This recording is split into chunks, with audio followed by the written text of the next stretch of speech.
ఆనాడు నీ చెల్లిని నిజామాబాద్ పార్లమెంటు ఎన్నికల్లో బండకేసి కొడితే 6 నెలలు తిరగకుందే శాసన మండలికి ఉద్యోగాన్ని ఇచ్చి పంపించింది కదా.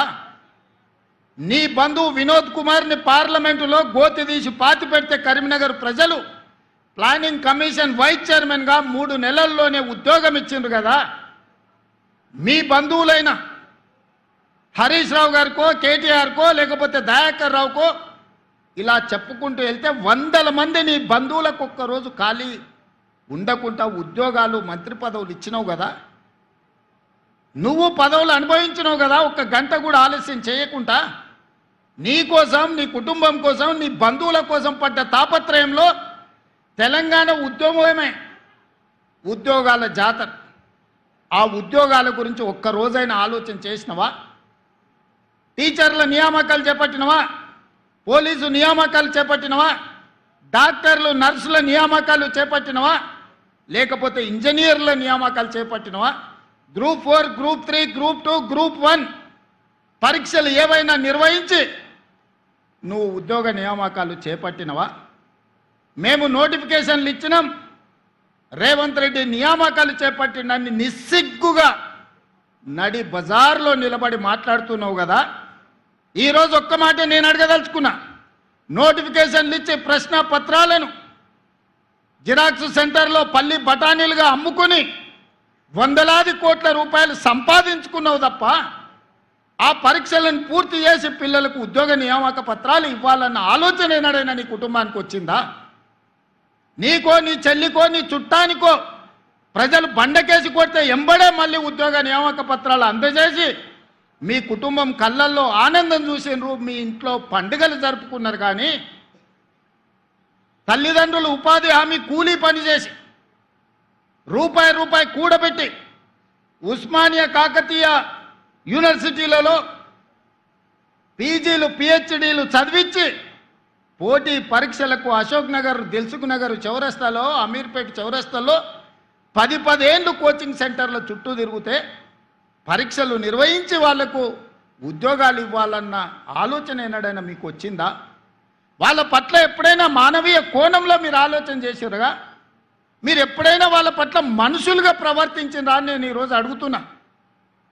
2011 ఉమ్మడి రాష్ట్రంలో గ్రూప్ 1 పరీక్షలు నిర్వహిస్తే 2026లో నేనొచ్చి మా మిత్రుడు బట్టి విక్రమార్క గారు వచ్చి 2024లో నోటిఫికేషన్ ఇచ్చి వాళ్ళ నియామకాలు చేపట్టే వరకు 16 సంవత్సరాలు ఆ పిల్లలు గ్రూప్ 1 ఉద్యోగాలు రాకపోతే ఏమైపోతారని నేను ఈరోజు అడగదలుచుకున్నా. 2011లో 21 సంవత్సరాలు నిండి పట్టభద్రుడైన యువకుడు గ్రూప్ 1 ఉద్యోగం వచ్చి తెలంగాణ పునర్నిర్మాణంలో భాగస్వామి కావాలని తల్లిదండ్రులకు ఇంటికాడ కాళ్ళకు దండం పెట్టి పట్నం బయలుదేరిన ఆ పిల్లలు 15 సంవత్సరాలు కోచింగ్ సెంటర్ల చుట్టూ తిరిగి వందలాది మంది చచ్చిపోయి ఖమ్మం దగ్గర ఒక యువకుడు వేగంగా వస్తున్న రైలుకు ఎదురెళ్ళి రైలును గుద్దుకొని ప్రాణాలు వదిలిన మాట నిజం కాదా? ఉస్మానియా యూనివర్సిటీలో మురళీ ముదిరాజ్ అని మెదక్ జిల్లాకు సంబంధించిన యువకుడు ఉరేసుకొని చనిపోయిన మాట నిజం కాదా? ఇలా నేను ఉదాహరణలు చెప్తే 100ల కొద్ది ఉదాహరణలు ఉన్నాయి. ఆనాటి ప్రభుత్వం యొక్క నిర్లక్ష్యం, కల్వకుంట్ల చంద్రశేఖర్ యొక్క అహంకారం,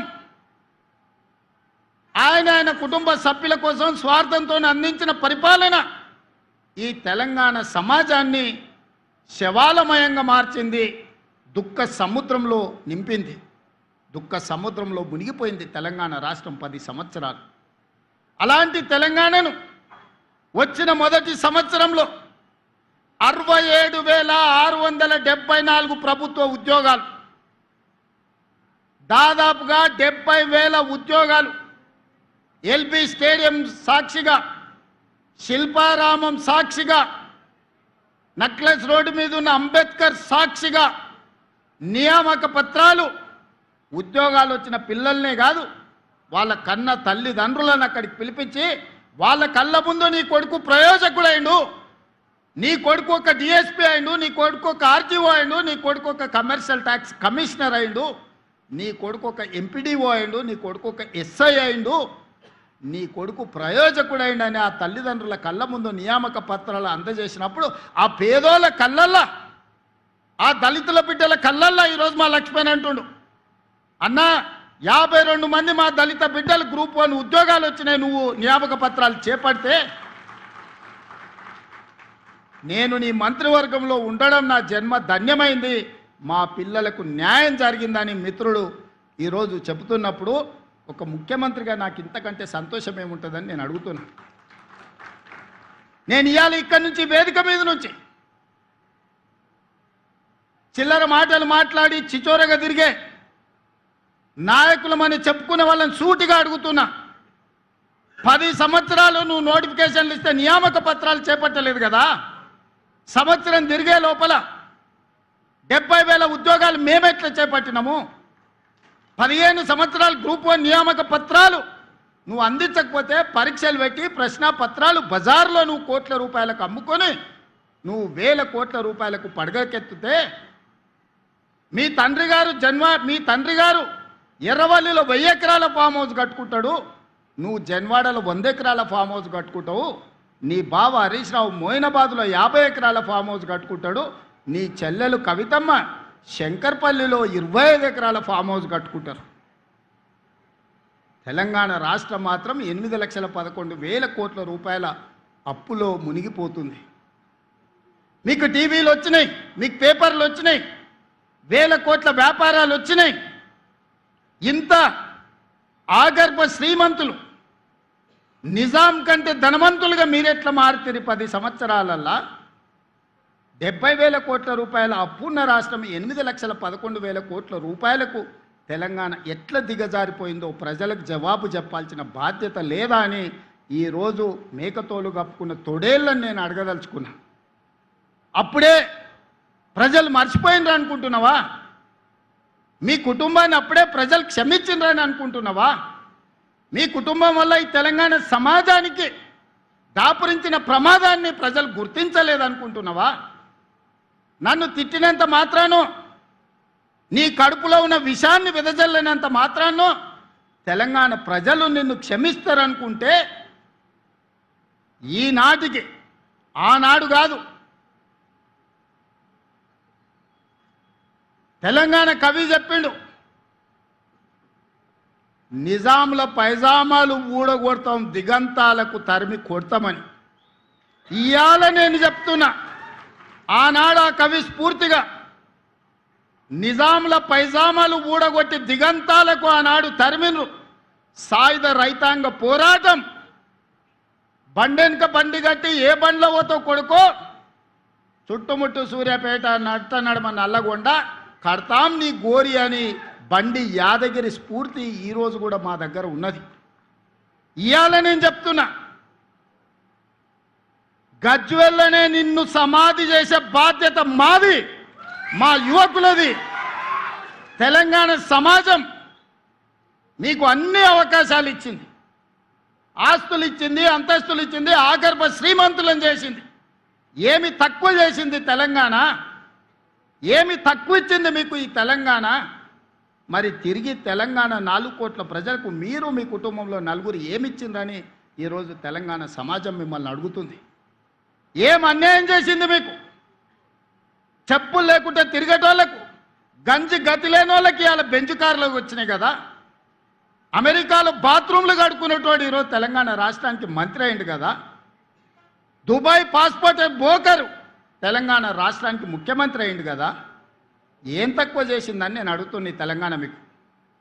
ఎన్నడైనా ఏ దుబాయ్కి పంపించే పాస్పోర్ట్ బ్రోకర్ కేంద్ర మంత్రిగా తెలంగాణ రాష్ట్రానికి ముఖ్యమంత్రి అవుతాడని కలలు కన్నాడా? అలాంటి దుబాయ్ పాస్పోర్ట్ బ్రోకర్ని ఇవాళ తెలంగాణ రాష్ట్రానికి ముఖ్యమంత్రిగా తెలంగాణ ప్రజలు చేశారు. అమెరికాలో బాత్రూంలు కడుక్కునే నిన్ను ఐటీ ఇండస్ట్రీస్ మినిస్టర్గా 10 సంవత్సరాలు ప్రజలు భరించారు.